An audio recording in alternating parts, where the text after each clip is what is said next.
오늘 우리에게 주시는 하나님 말씀 나누겠습니다. 전도서 9장 말씀, 구약성경 956면에 기록되어져 있습니다. 전도서 9장 1절에서 10절입니다.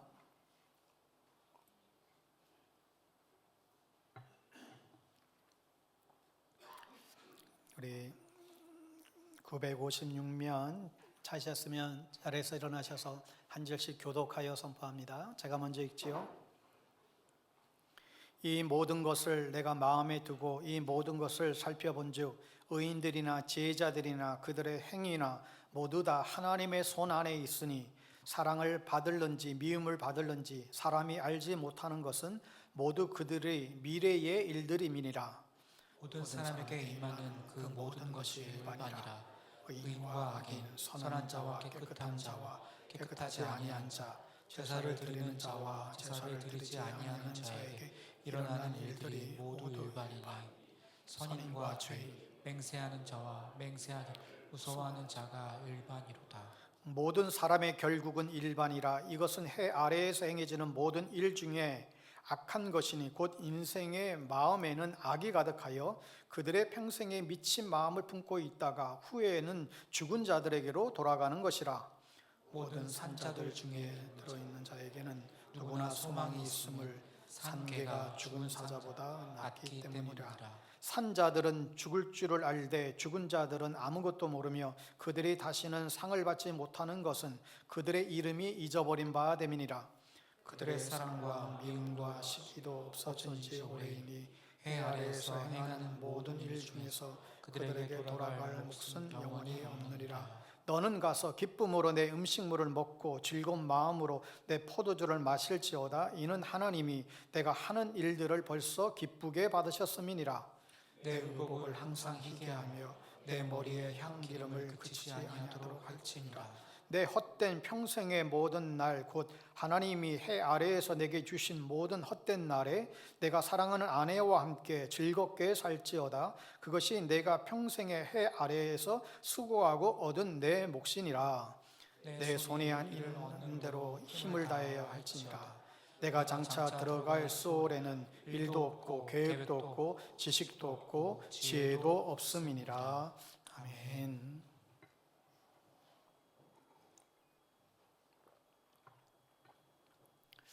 오늘은 후회 없는 인생을 위하여 제목으로 하나님 말씀 나누기 원합니다. 킥 더 버킷이라고 하는 말이 있습니다. 여러분 예전에 한번 그거 띄워주시겠어요? 예전에 그 사형을 집행할 때 목에 밧줄을 이제 매달아 놓고 밑에 이 바게트에 발을 얹고 이제 매달려 있죠. 그리고 그 디디고 있던 그 바게트를 차버리게 되면 이제 목에 매여서 죽음을 당하게 되는 그 사형을 우리가 기억하게 됩니다. 그래서 이 버킷을 차면 사람이 죽는다. 여기서 이 버킷리스트라고 하는 이제 말이 나왔잖아요. 흔히 죽기 전에 해보고 싶은 그 일들, 내가 반드시 죽기 전에 이것을 꼭 해보고 싶다. 이런 그 리스트를 우리는 버킷리스트라 얘기를 합니다. 이게 2007년도에 이제 영화로도 나온 바가 있습니다. 이 버킷리스트라고 하는 영화입니다. 가난한 두 주인공 자동차 수리공이었던 이 두 사람이 폐암으로 얼마 살지 못한다라고 하는 그런 이제 진단을 받고는 서로의 버킷리스트를 이제 작성을 합니다. 그리고 그 리스트를 하나씩 지으면서 살아가죠. 그러면서 그러한 과정 가운데에 잃어버렸던 삶의 의욕을 다시 되찾게 되는 그런 내용을 담고 있습니다. 여러분, 자신의 이 죽을 날을 미리 알고 있는 사람이 있을 수 있을까요? 정확히 내가 오늘 죽는다, 이걸 정확히 알 수 있는 사람이 누가 있을까요? 어쩌면 딱 한 사람이 있어요. 사형수입니다. 여러분, 미국에서는 사형수들은 사형되기 바로 전날 알려준대요. 그러면서 몇 가지 특권을 준답니다. 첫째는 죽는 방법을 선택할 수가 있어요. 지금은 모르겠어요. 당신 총살을 당할래? 교수형을 당할래? 독극물 주입 중에 선택하라고 한답니다. 두 번째는 샤워를 할 수 있대요. 세 번째는 마지막 전화통화 한 통을 허락해 준다고 합니다.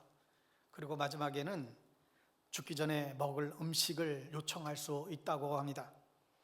그런데 보니까 가장 많이 시킨 음식이 무엇일까요?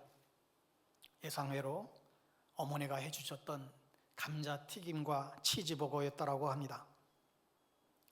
여러분, 사형수나 우리나 다를 바가 없는 것은, 죽는 것은 매 한 가지입니다. 죄 짓고 죽기는 마찬가지예요. 어쩌면 사형수는 들킨 죄인, 우리는 안 들킨 죄인에 불과하지요. 우리 모두는 죄인이고 이 죄로 인해서 우리는 죽게 됩니다. 그렇다면 살아있는 동안 우리는 어떻게 살아가야 할까요? 살아있는 동안 어떻게 살아가는 것이 바른 삶일까요? 죽음을 바라보는 우리가 해야 될 가장 소중한 일들은 무엇일까요? 지난 주간에 우리 고 김걸 집사님이 하나님의 부르심을 받았습니다. 오랫동안 질병과 씨름하시다가 이제 하나님의 그 수고와 아픔을 다 접고 주님의 품 안에 이제 안식하셨습니다. 사람은 저마다 하늘로부터 와서 다시 하늘로 돌아가는 것이 당연한 이치임에도 불구하고 인간적인 이별의 안타까움은 우리에게 늘 남게 마련이지요. 근래 들어서 주변에 돌아가시는 분들이 제 주변에도 참 많이 계셨어요. 질병으로 돌아가시는 분들 보면 대부분 또 그 질병이 많지만 갑자기 예고 없이 돌아가시는 분들도 계시죠. 저희 남로에 또 우리 교회랑 가장 가까이 있는 이 방배 이동에 있는 우리 지척에 있는 우리 교회 그 선배 목사님도 62세인데 백혈병으로 투병하시다가 최근에 얼마 전에 주님의 부르심을 받기도 했습니다. 여러분, 지금 이 순간에도 병원에 가보시면 호흡기를 꽂고 겨우 생명을 연장하는 분들이 얼마나 많은지 모르죠. 하여 지금 나로 하여금 지금 심장이 요동치고 뜨거운 피가 흐르고 있다는 것은 대단한 일입니다. 여기에는 하나님의 의도가 있습니다. 살아있는 것 자체가 기적이고 은총이지요. 우리 모두는 다 하나님의 시간표에 따라서 언젠가는 주님께 돌아가게 될 것입니다. 그러므로 우리에게 주신 이 생명 자체가 아주 강력한 파워이고 그 안에는 무엇과도 견질 수 없는 가치가 있습니다. 문제는 우리에게 주어진 이 남은 시간을 어떻게 살 것인가 하는 것이죠. 니체는 살아야 될 그 이유를 분명히 아는 사람은 어떠한 역경도 견뎌낼 수 있다라는 얘기를 한 바 있습니다. 지금 세상은 무서운 속도로 급변하고 있고 더욱이 이 대한민국이라고 하는 이 사회는 공의롭지 못하고 법과 원칙에 따라서 모든 사람이 살아가는 사회가 아닙니다. 사람들은 이 나라의 정의가 사라져 가고 있다고 말하고 있고 사람들은 점점 더 그럴수록 돈과 권력을 추구하며 살아가지요. 공의와 정의가 사라진 세상, 악한 자와 속이는 자가 잘 되는 세상, 우리도 그래야 살아남는다라고 여기는 그런 이 세상을 바라보는 여러분의 마음은 어떠하십니까? 이런 세상 속에서 하나님의 백성으로 우리는 어떻게 살아가야만 할까요? 여러분, 모든 인간은 태어나면서 근본적인 질문을 가지고 태어나잖아요. 첫째는 인간은 누구인가? 나는 누구인가라는 문제예요. 두 번째는 우리의 문제가 무엇인가? 나는 왜 열심히 살았는데 행복과 만족을 열심히 위해서 달려가는데 왜 그게 나에게 100% 나에게 주어지지 않는가? 무엇이 문제인가? 세 번째 질문은 그러면 우리는 도대체 무엇을 위해서 살아야 할 것인가? 무엇을 해야 될 것인가? 여러분, 세상에 태어난 모든 사람들은 어쩌면 이 세 가지 질문을 가지고 태어나게 됩니다. 그리고 살아가면서 이 질문을 경험적으로 하나하나 풀어가게 됩니다. 이러한 경험들이 쌓여가면서 이성적인 판단이 생기고 가치를 판단하고 선택하고 의지를 발동하며 살아가는 것이죠. 그러한 과정 가운데에 우리의 세계관이 형성이 되게 됩니다. 그리고 이 세계관에 따라서 무엇이 중요한가의 이 가치관이 형성되게 되고 우리는 이 가치관에 따라서 우리의 행동이 드러나게 되지요. 그런데 문제는 이 세상의 모든 인간은 다 죄인으로 태어난다는 것입니다. 죄라는 것이 뭡니까? 윤리적이고 도덕적인 죄를 말하는 것이 아니라 하나님의 자리를 자기가 몰아내고 자기가 주인 노릇하는 것을 죄라고 계속해서 말씀을 드렸습니다. 그래서 자기 스스로 자기의 성을 쌓으며 자기 힘으로 살아가는 거예요. 그래서 누군가 나의 성을 침범하면 그걸 몰아내고 무찌르면서 힘의 원리라는 이 세계관을 갖게 되는 것이죠. 그러한 힘의 원리 세계관이 어떤 나라나 공동체나 사회와 문화 속에 지속적으로 영향을 미치는 것, 그것을 우리는 시대 정신이다라고 표현을 합니다. 그렇다면 오늘날의 시대 정신은 무엇인가요? 물질주의, 성공주의, 향락주의, 쾌락주의 이런 것이죠. 초월적인 존재는 없고 이 세상에 눈에 보이는 것이 전부다라고 여기는 것입니다. 이것은 세상에서는 시대의 정신이고 성경에서는 세상 풍속을 쫓는 자들을 거기서 쫓지 말고 거기서 멀리하라고, 세상 풍속을 멀리하라고 성경은 여기저기서 이야기하고 있죠. 우리 그리스도인들은 이러한 시대의 정신, 세상 사람들이 추구하는 힘의 원리를 따라 살아가서는 안 되는 존재임을 말하고 있어요. 그런데 이런 시대 정신이 교회 안에까지 사실 이미 다 들어와 있죠. 그래서 교회 안에서도 이 힘을 추구하는 거예요.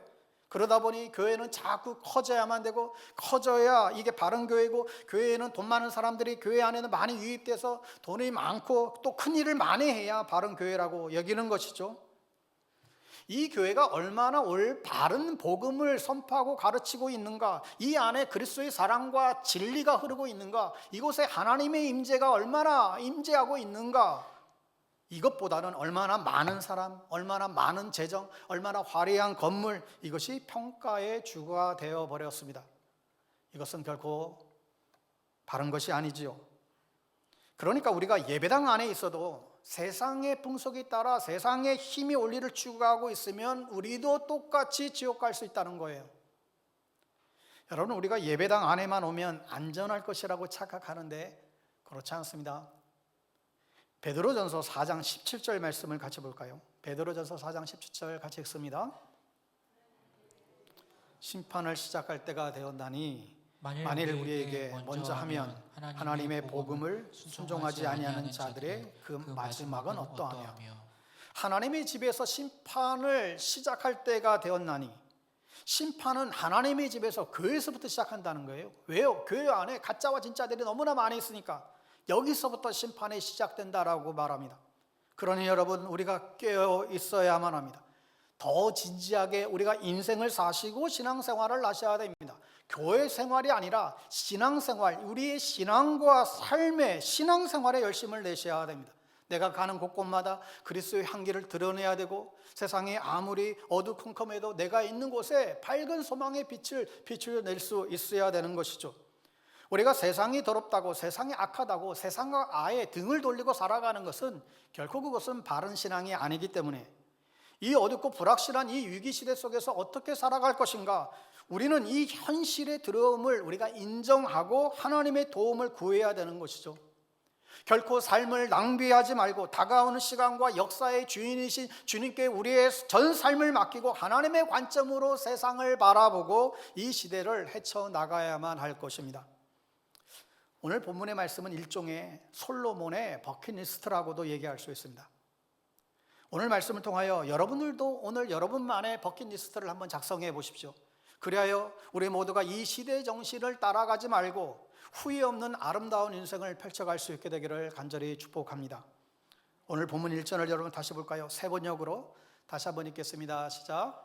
나는 이 모든 것을 마음속으로 깊이 생각해 보았다. 그리고서 내가 깨달은 것은 의로운 사람들과 지혜로운 사람들이 하는 일을 하나님이 조종하신다는 것, 그들의 사랑과 마음까지도 하나님이 조종하신다는 것이다. 사람은 아무도 자기 앞에 놓여있는 일을 알지 못한다. 아멘. 여러분, 우리의 미래가 하나님의 손 안에 있다. 달리 표현하면서 우리 앞날을 하나님께서 다 조종하신다는 거예요. 여러분, 오늘날 사람들이 생각하는 하나님은 어떤 분이실까요? 믿지 않는 사람들은 하나님의 존재 자체를 부인하지요. 초월적인 영적인 존재는 없다라고 얘기합니다. 또 다른 극단에서는 모든 것이 다 신이다라고까지 얘기하죠. 기독교든 불교든 몰몬교든 힌두교든 이슬람교든 모든 종교의 신을 인정하기도 합니다. 그러나 믿는 사람들에게 있어서 하나님은 어떤 분이실까요? 간혹 착각하기를 하나님은 마치 요술방망이처럼 우리가 뚝딱 두드리면 우리의 소원을 들어주시는, 우리의 부족을 원하는 걸 채워주시는 존재인 줄 알아요? 또 열심히 교회 생활하면 복을 주고 내가 힘들고 외로울 때 나를 위로해 주는 존재라고 생각하지요. 그러나 성경에서 말하는 하나님은 그런 분이실까요? 물론 우리의 아픔을 치료하시고 우리의 상처를 싸매어 주시고 위로하시는 하나님이세요. 그러나 하나님은 단지 우리 인간의 만족과 위로를 위해서 존재하는 분은 결코 아니죠. 우리가 알아야 될 하나님은 성경을 통해서 자신이 어떤 분이신지 계속해서 말씀해 주셨어요. 이사야 6장에서도 보면 하나님을 묘사하기를 그분은 우리의 왕이십니다. 그분은 우리의 왕이시다. 그분은 거룩하시다. 거룩하신 분이시다. 공의로운 왕이시다. 공의로운 하나님이다 라고 설명을 합니다. 하나님은 어느 누구와도 비교할 수 없는 만유의 왕이시죠. 하나님은 단지 이스라엘만이 또 믿는 자만의 하나님이 아니고 모든 만물과 모든 피조물이 그분의 주권 아래에 있습니다. 또한 하나님은 어느 순간에만 왕으로 계신 것이 아니고 영원한 왕이시래요. 시편 16절을 보세요. 여호와께서는 영원 무궁하도록 왕이시니 이방 나라들이 주의 땅에서 멸망하였나이다. 시편 90편 1, 2절도 같이 한번 읽어볼까요? 주여 주는 대대에 우리의 거처가 되셨나이다. 산이 생기기 전 땅과 세계도 주께서 조성하시기 전 곧 영원부터 영원까지 주는 하나님이시니이다. 하나님은 한순간에만 통치하는 왕이 아니라 영원 전부터 영원 후까지 변하지 않는 왕이시다. 그리고 우리가 하나님을 왕이라고 인정을 하든지 안 하든지에 상관없이 하나님은 왕의 왕이시죠. 시편 33편 10절에서 12절도 같이 한번 보겠습니다. 여호와께서 나라들의 계획을 폐하시며 민족들의 사상을 무효하게 하시도다. 여호와의 계획은 영원히 서고 그의 생각은 대대에 이르리도다. 여호와를 자기 하나님으로 삼은 나라 곧 하나님의 기업으로 선택된 백성은 복이 있도다. 여호와를 자기 하나님으로 삼은 나라 곧 하나님의 기업으로 선택된 백성은 복이 있도다. 아멘. 인간들이 세운 계획은 하나님의 그것 앞에 그래서 무너질 수밖에 없다는 거예요. 우리가 무엇을 계획하든지 하나님의 계획과 다르면 그것은 아무런 소용이 없게 됩니다. 우리가 왕이 아니라 하나님이 왕이시기 때문에. 성도 여러분, 하나님께서 이 세상 모두를 조정하십니다. 사람들이 많은 것을 계획하고 운영하는 것 같지만 그러나 우리의 삶에 얼마나 많이 계산할 수 없는 삶의 변수들이 얼마나 많이 있는지 몰라요. 내가 계획한 대로 내가 생각한 대로 절대로 어쩌면 이루어지지 않지요. 오래전 미국의 사건인데요. 어느 공부 잘하는 고3 학생을 둔 부모가님이 이 아버지가 이 아들을 미국의 명문 이 아비리그 대학에 아이를 이제 가기를 바랬어요. 그래서 아이에게 소망을 심어주려고 자가용 비행기를 태우고 예일 대학을 구경을 하다가 그만 이 비행기가 고장이 나서 추락하면서 그 아버지와 아들 그리고 추락했던 그 집의 두 아이 총 4명이 순식간에 사망했던 사고가 있었습니다. 여러분, 누가 이것을 예상이나 했을까요? 여러분, 솔로몬은 그래도 한 왕의 국가의 왕이라면 자기 마음대로 자기를 움직일 수 있었겠죠. 게다가 솔로몬은 아주 천재 같은 머리를 가졌습니다. 그러면 자기 마음대로 세상을 계획할 수 있을 것 같아요. 그런데 그런 솔로몬이 지금 늙어가지고 지금 뭐라고 말하고 있습니까? 세상은 왕의 마음대로 되는 게 아니고 세상은 오직 하나님의 뜻대로 돌아간다.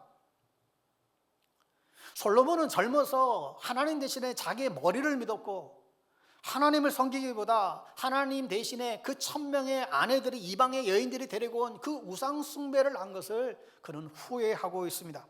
따라서 이 솔로몬의 첫 번째 버킷리스트는 하나님 바로 믿기입니다. 이게 안 되면 그 다음 내용은 아무 소용이 없는 거예요. 얼마나 많이 벌었냐, 얼마나 성공했냐, 그게 아무런 쓸모없는 소용이 없는 것들이 되고 말지요. 하여 우리는 어떠한 상황 속에서도 하나님의 관점으로 바라보는 훈련을 하셔야 됩니다.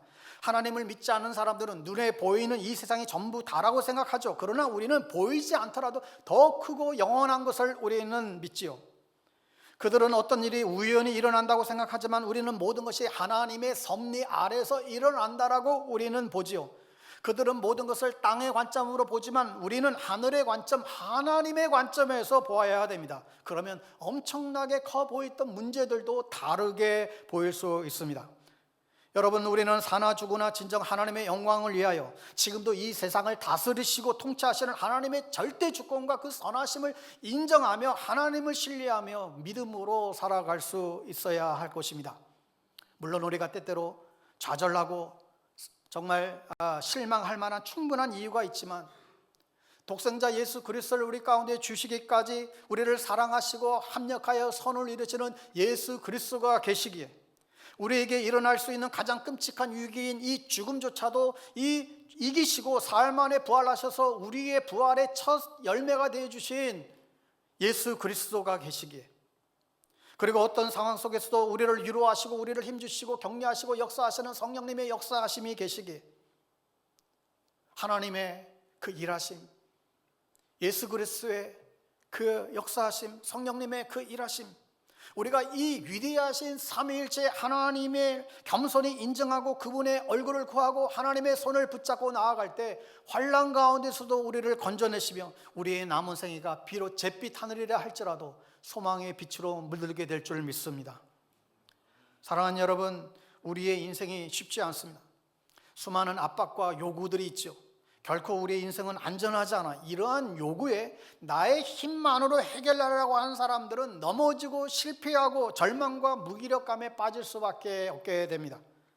그러나 성경은 젊은이들이 피곤하여 지치고 장정들이 맥없이 비틀거려도 오직 주님만으로 소망을 삼는 사람들은 새 힘을 얻으리니 독수리가 날개치며 솟아오름처럼 오를 것이요 뛰어도 지치지 않고 또 피곤하지 않을 것이라고 선포하고 있습니다. 하나님을 절대 소망으로 삼고 살아가는 자들에게 이러한 일들을 허락하신다는 거지요. 여러분, 사람이 안전하지 않는 이유는 단순히 질병이나 사고의 위험이나 예측할 수 없는 재난 때문이 아니에요. 우리의 안전을 빼앗는 이러한 위험 요소들은 결과적인 현상일 뿐이지 근본적인 원인이 아닙니다. 근본적인 원인이 뭘까요? 안전에 대한 근본적인 문제는 따로 있어요. 모든 사람들이 안전하지 않는 진짜 이유는 하나님을 떠나 있기 때문에 그렇습니다. 목자를 떠난 양은 절대로 안전할 수 없듯이 하나님을 떠난 인생은 절대로 안전할 수가 없습니다. 부모를 떠난 아이가 안전할 수 없듯이 하나님을 떠난 인간은 결코 안전하지 않아요. 그러니 거짓 안전에 속지 마십시오. 돈이나 인기나 권력이나 성공이나 학식이나 또는 인맥이 우리를 결코 지켜주질 못해요. 거짓된 안전장치로 여러분 자신을 포장하지 마십시오. 우리의 죄와 하나님에 대한 불신 자체가 우리의 안전을 가장 위협하는 거지요. 우리가 영적으로 활력을 잃는 가장 큰 이유는 나의 시선이 주님에게서 떠나서 세상의 유혹과 문제를 바라보기 때문에 그렇습니다. 주님을 의지하기보다는 인간적인 방법을 강구하면서 우리의 모든 에너지를 다 거기에 소진하기 때문에 그래요. 하지만 진노의 대상이었던 우리가 우리 자신을 낮추고 겸손히 주님께 회개하며 주님을 바라볼 때 하나님은 그의 죄를 용서하시고 긍휼이 풍성하신 하나님의 그 크신 사랑으로 우리를 다시금 일으켜 주신다는 사실입니다. 하여 이 놀라운 전능하신 나의 주 하나님, 능치 못하실 일이 없는 그 하나님을 인정하고 겸손히 주님의 도우심을 구하며 나아갈 때에 하나님은 결코 당신을 버리지 않을 것입니다. 여러분의 삶의 운전대를 그 하나님께 맡기십시오. 어떤 상황에 처하든 그 하나님을 바라보고 그분을 신뢰하십시오. 그분만이 우리를 진짜로 사랑하시며 우리보다도 더 넓은 생각과 큰 그림을 가지고 우리를 이끌어 가십니다. 때로는 이해되지 않는 일을 우리가 만난다 할지라도 그분은 우리가 깨닫지 못하는 그러한 선하신 계획을 갖고 계시다는 사실을 우리가 기억해야만 합니다. 또한 기억하십시오. 하나님 없이 하나님을 떠나 각기 제갈길로 간 인간보다 더 위험한 것은 없습니다. 하나님을 떠난 인간은 안전하지 않습니다. 그리스도 안에 있을 때만 우리는 영원히 안전합니다. 사람은 누구나 다 한 번 죽음을 직면하죠.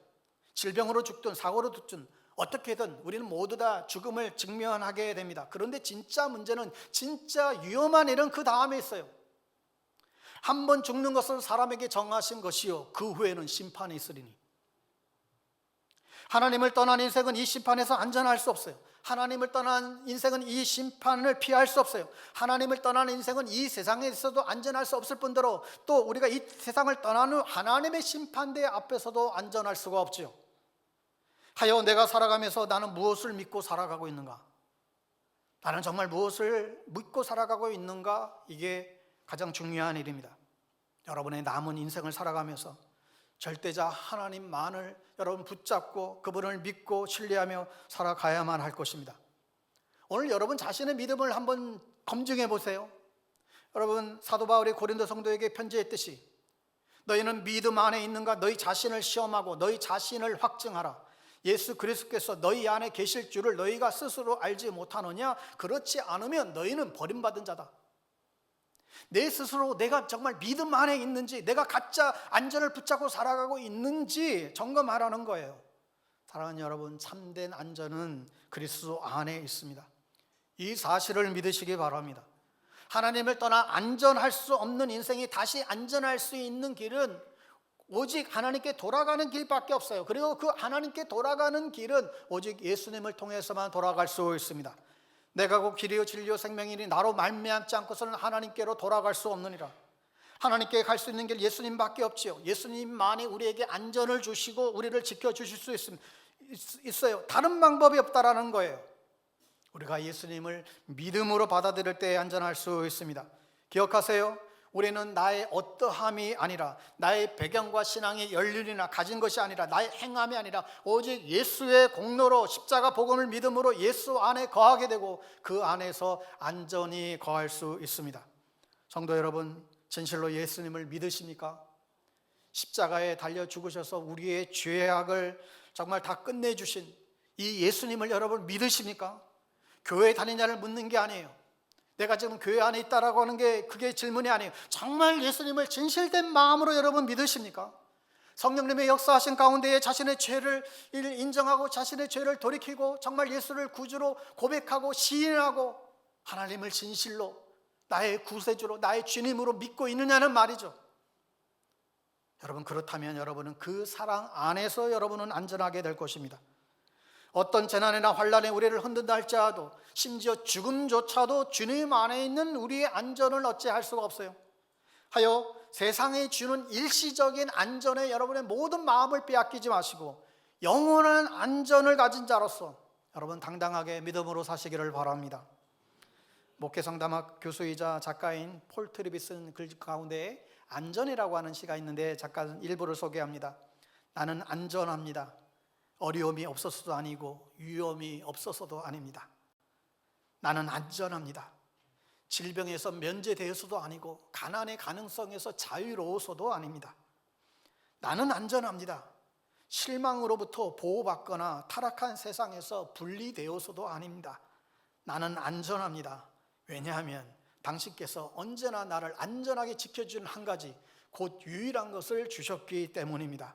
당신은 나에게 당신 자신을 주셨습니다. 여러분, 그렇습니다. 그분은 우리를 영원히 안전하게 지켜주는 유일한 한 가지, 그분 자신을 우리에게 주셨어요. 나에게 위험이 없어서가 아니라 당신이 나와 함께하기 때문에 우리는 안전한 것이죠. 혹시 여러분 가운데 아직 당신을 위해 십자가에 달려 죽으셨다가 사흘 만에 부활하신 이 예수 그리스도를 믿지 않는다라고 한다면, 종교나 도덕이라는 수단에 자신의 안전을 맡겨왔다라고 한다면, 단지 교회 문화에 그냥 익숙한 삶을 살았지만 내 안에 예수 그리스도가 살아계신다라고 하는 사실을 망각한 채 그저 문화적인 그리스도에 머물러 있다라고 한다면, 하나님은 당신을 사랑하시고 당신을 위해서 하나밖에 없는 아들을 내어주신 당신의 그 십자가에 달리신 그 예수 그리스도, 그 예수님을 여러분 정말 진정으로 믿으시기를 바랍니다. 혹이라도 여러분 교회를 다니는데 잘 믿어지지 않는다면 여러분 믿음 달라고 간절히 기도하시기를 바라요. 시간이 영원히 우리에게 주어지지 않습니다. 그분만이 나에게 안전을 주실 수 있고 그분만이 당신의 영혼을 영원토록 지켜주실 수 있죠. 그분은 당신뿐만 아니라 당신의 가족과 당신의 자녀들에게 유일한 소망이 되십니다. 그러니 그분의 은혜를 구하며 그분을 믿음으로 붙드시기를 바랍니다. 그러면 여러분의 삶이 안전할 것입니다. 그 어떤 것으로도 끊을 수 없는 그분의 사랑이 우리를 지키실 것입니다. 두 번째, 솔로몬의 버킷리스트는 가족과 화목하라는 것입니다. 9절을 같이 볼까요?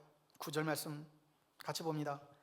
내 헛된 평생의 모든 날, 곧 하나님이 해 아래에서 내게 주신 모든 헛된 날에 내가 사랑하는 아내와 함께 즐겁게 살지어다. 그것이 내가 평생의 해 아래서 수고하고 얻은 내 몫이니라. 아멘. 여러분, 이 말씀 그대로 사시면 돼요. 남편은 아내와 더불어 행복하고 아내는 남편과 더불어 즐거워해야 됩니다. 그런데 오늘날 현실이 그렇지가 않아요. 가정마다 불협화음들이 일어납니다. 때로는 싸우는 소리가 옆집까지 새어나옵니다. 가장 많이 사랑하러 주신 가족인데 이 명령을 지키지 못하고 가장 많이 실망하고 가장 많이 미워하고 가장 많이 상처 주는 그런 존재가 되기도 하죠. 오늘 이 전도서를 쓴 게 이게 솔로몬 왕인데, 이 왕이 쓴 글이라고는 하기에는 좀 상상할 수 없는 좀 소박함이 있지 않습니까? 나이 들어서 가장 후회되는 것은 가족들과 좋은 관계를 갖지 못한 것이다. 가족들과 좋은 관계를 유지하지 못했다는 거예요. 어찌 보면 이게 굉장히 쉬운 것 같은데 아닌 것 같아요. 하지만 정말 어렵지만 그래도 최선을 다해야 됩니다. 부부는 사랑했기에 같이 살지요. 하나님께서 만나게 해주셨으니 우리는 부부로 살아갑니다. 그러나 세상에는 너무나 불행하게 사는 부부들이 많습니다. 교회 안에서도 사실 크게 다르지 않아요. 왜요? 사탄은 우리의 가정을 공격하기 때문에, 가정이 흔들리면 아무것도 제대로 할 수 없기 때문에 가정을 공격하는 거예요. 여러분에게 허락된 그 가족을 여러분 제대로 사랑하시기를 바라요. 다른 것을 얻고 가족을 잃으면 무슨 소용이 있겠어요? 내가 다른 것을 얻은들 가족을 잃어버리면 그게 무슨 의미가 있을까요? 조금 더 양보하고 더 사랑하며 살아갈 수 있기를 바랍니다. 오래전에 사과장수 부부 이야기가 있었는데, 남편은 서울에서 사과를 사서 춘천에 그것을 갖다가 넘기는 일을 했다고 합니다. 3일 동안 춘천에 가서 사과를 트럭으로 팔고 돌아오고 그랬는데 5일째가 됐는데 남편이 돌아오질 않는 거예요. 연락도 없이. 아내는 남편을 찾아서 춘천에 버스를 타고 가서 춘천에 여관을 다 뒤졌는데 하루를 그렇게 못 찾고 보냈습니다.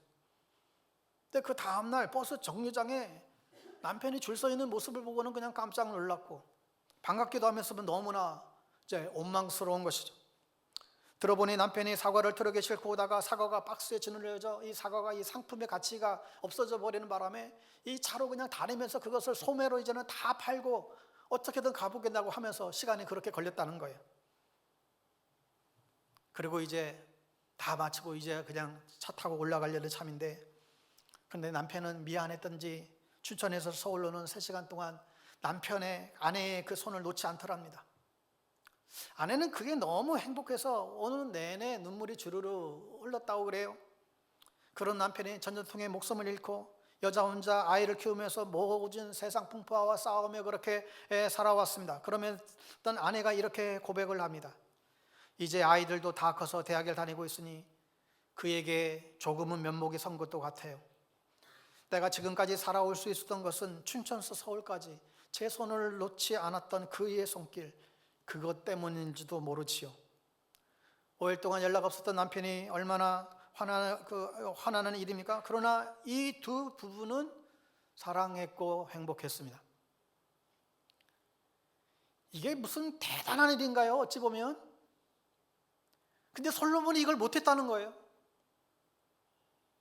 솔로몬이 오늘 인생을 후회하며 여러분을 향해서 당부하는 거예요. 솔로몬처럼 여러분 후회하지 마십시오. 행복한 부부가 되려고 여러분 노력하세요.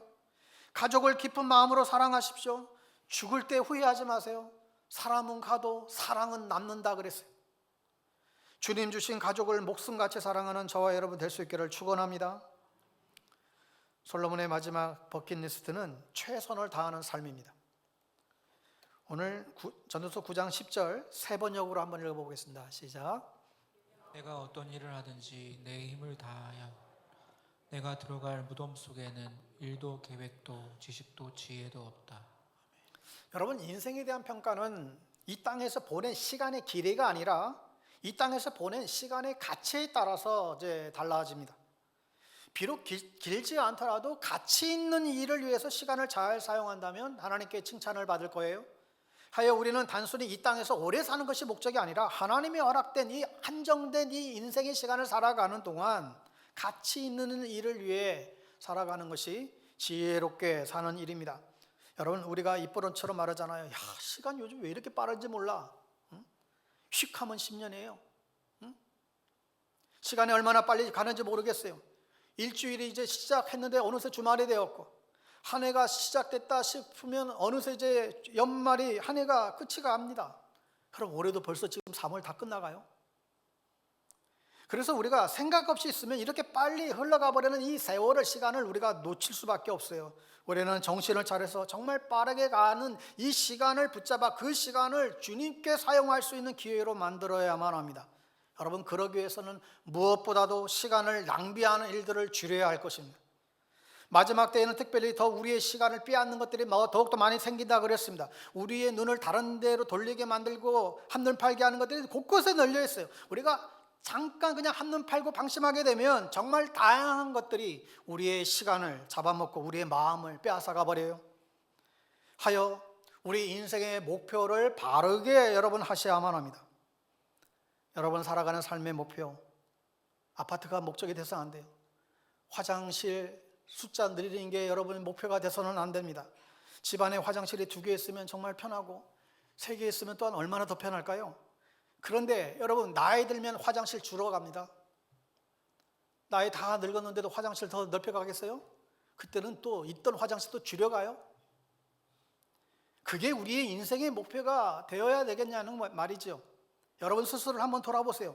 나는 정말 하나님을 영화롭게 하는 일에 정말 집중하고 있는지, 하나님이 나에게 허락된 이 시간을 잘 활용하고 있는지, 그것이 나의 영적인 생활에 건강하게 유익한지, 아니면 그것이 나의 시간을 낭비하게 만드는 일인지, 당신의 시간을 빼앗고 가고 있는 것이 무엇인지 파악하고 그것을 주의해야만 할 것입니다. 그래서 내가 먼저 해야 할 일을 먼저 해야 하는 것이죠.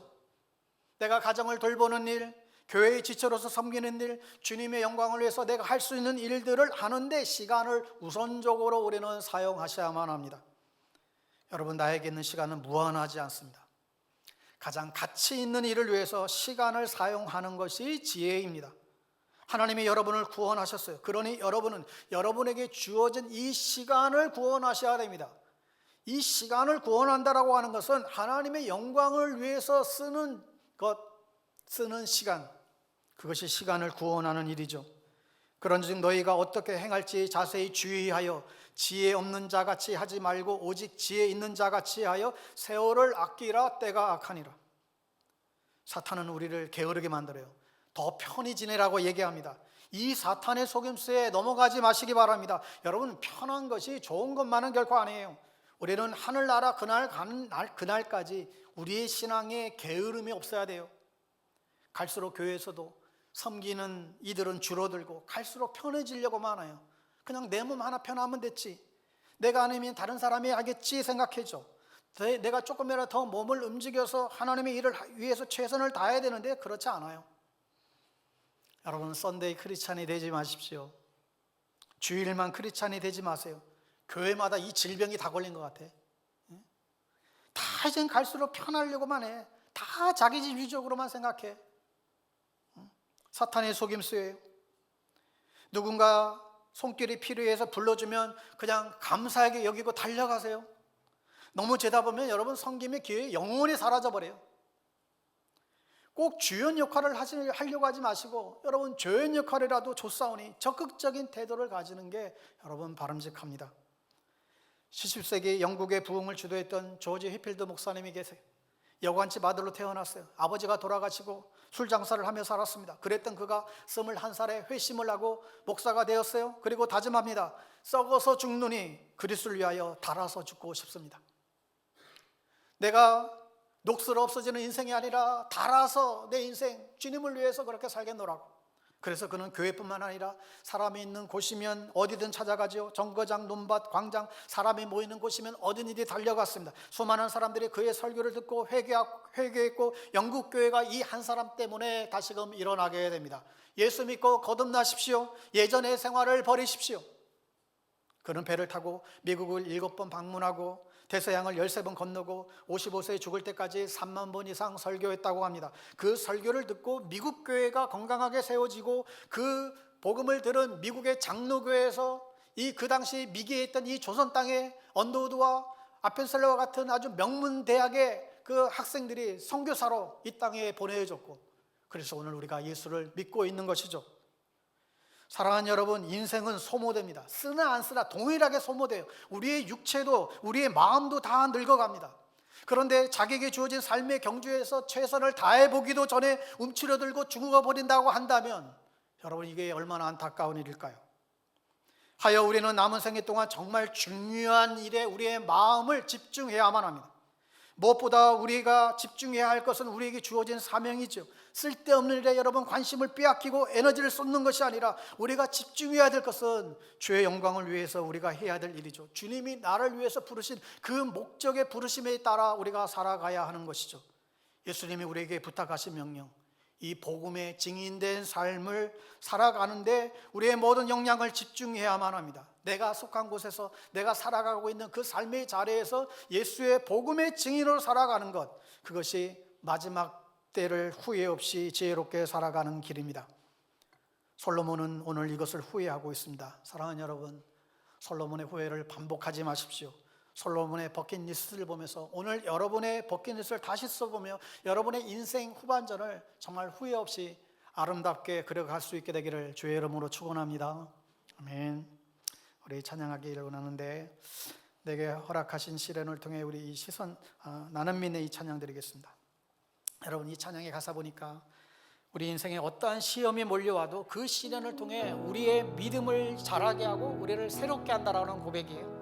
그리하여 주의 능력으로 담대하게 강하게 그렇게 나아가라고 그렇게 노래하고 있습니다. 오늘도 우리가 동일하게 하나님을 향한 절대 믿음을 가지고 신뢰하며 우리가 찬양하기 원합니다.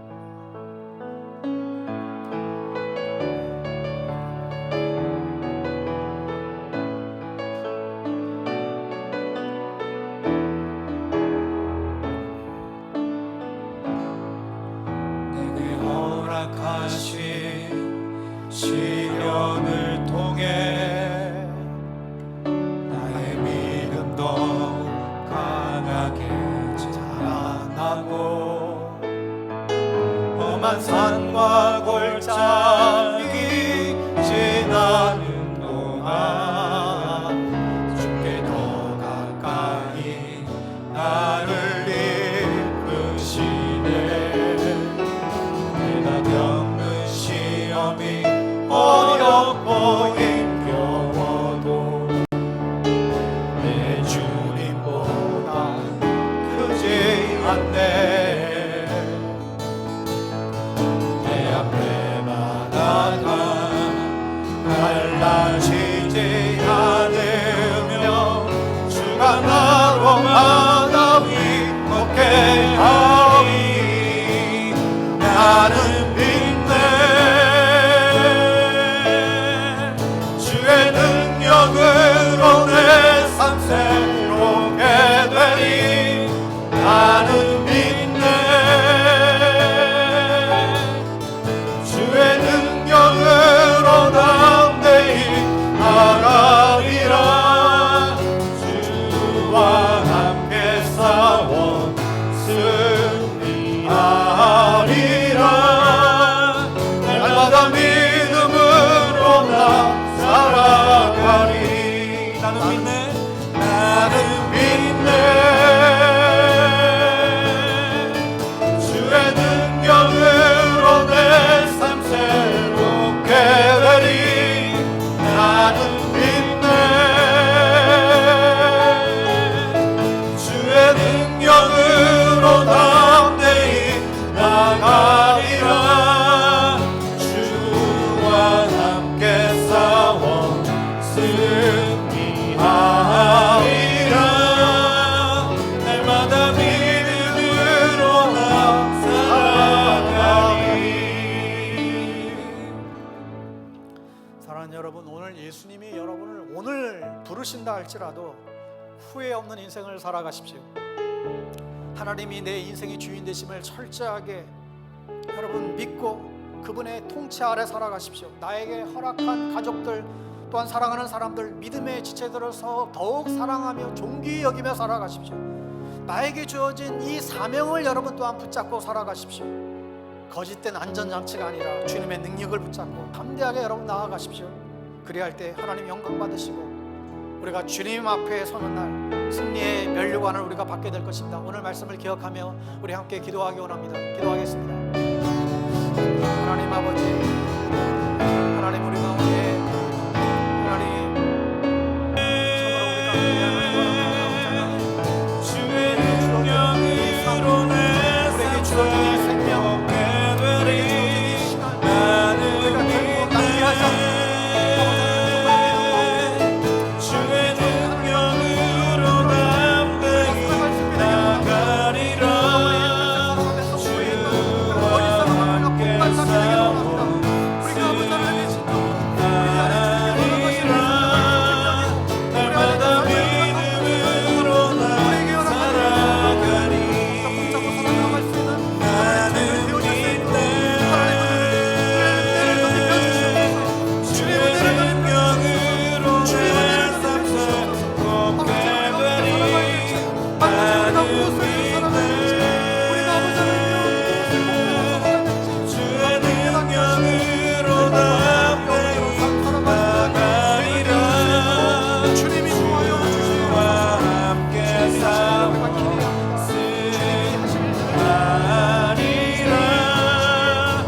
주님, 우리에게 생명 주시고 이 생명을 통하여 주를 영화롭게 하는 삶을 살게 하시니 감사합니다. 우리의 인생이 후회 없는 삶이 되게 하여 주시옵소서. 하나님의 절대 주권과 신실하심을 믿고 온전히 순종하며 따르게 하여 주시고, 시간과 물질과 재능을 낭비하지 아니하고 최선을 다해 우리의 주어진 사명에 우리가 집중하며 살아가는, 하나님을 영화롭게 하는 그런 저의 남은 생애들 다 되게 하여 주시옵소서. 예수님의 이름으로 기도드리옵나이다. 아멘.